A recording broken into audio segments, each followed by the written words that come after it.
Welcome to the only daily podcast focusing on compliance news of the day. Each morning, start your day with a cup of coffee and Tom Fox, the voice of compliance, to hear about 4 of the top compliance, corruption, or leadership stories you will need to start your day. The Daily Compliance News is a production of the Compliance Podcast Network. First, a word from our sponsor.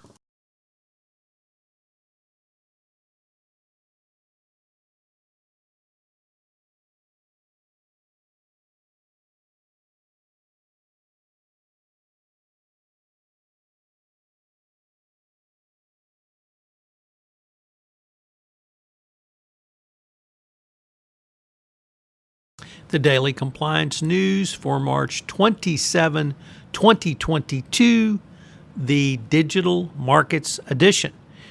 As the EU takes aim at big tech's power with a landmark digital act, the EU agreed on Thursday to one of the world's most far-reaching laws to address the power of big tech companies, potentially reshaping app stores, online advertising, e-commerce, messaging service, and everyday digital tools.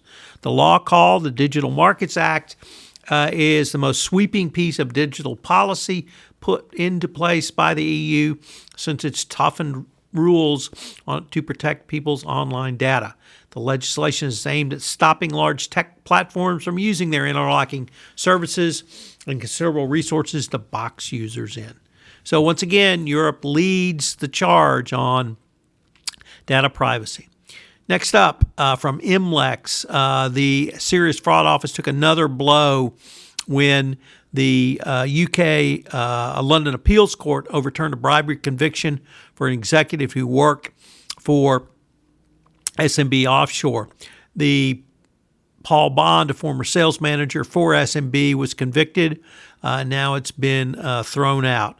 So once again, more downfall for the SFO, obviously around the Unoil scandal.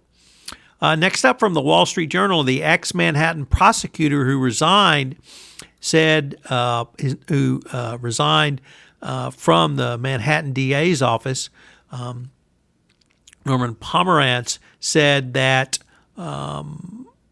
he believed Donald Trump had been guilty of numerous felony violations of penal law in connection with the preparation and use of his annual financial conditions. Mark Pomerantz. And that the failure of the current New York district attorney to take this matter to trial led to his resignation. So, interesting spat over this issue. And our final story today comes to us from Reuters, and it has a huge impact, or potential huge impact, in the franchising world. The Massachusetts Supreme Court says that franchisees can be employees in some cases in a case involving 7-Eleven. It rejected 7-Eleven's warning that such a ruling could bring on a, quote, apoplectic end, end quote, to franchising in the state. The 7-member Supreme Court said that the state law governing the classification of workers can apply to franchise relationships because it does not conflict with a federal FTC ruling governing franchising. So it's going to be really big news in the franchising industry. If franchisees become employees, obviously it puts a lot more liability on franchisors. They would certainly be responsible for the actions of their franchisees. This would certainly include FCPA cases and others. So could be big news in the franchise world. We'll have to watch this one. The Daily Compliance News is a production of the Compliance Podcast Network and a proud member of C-Suite Radio. Thanks so much for listening. I hope you'll join me again tomorrow.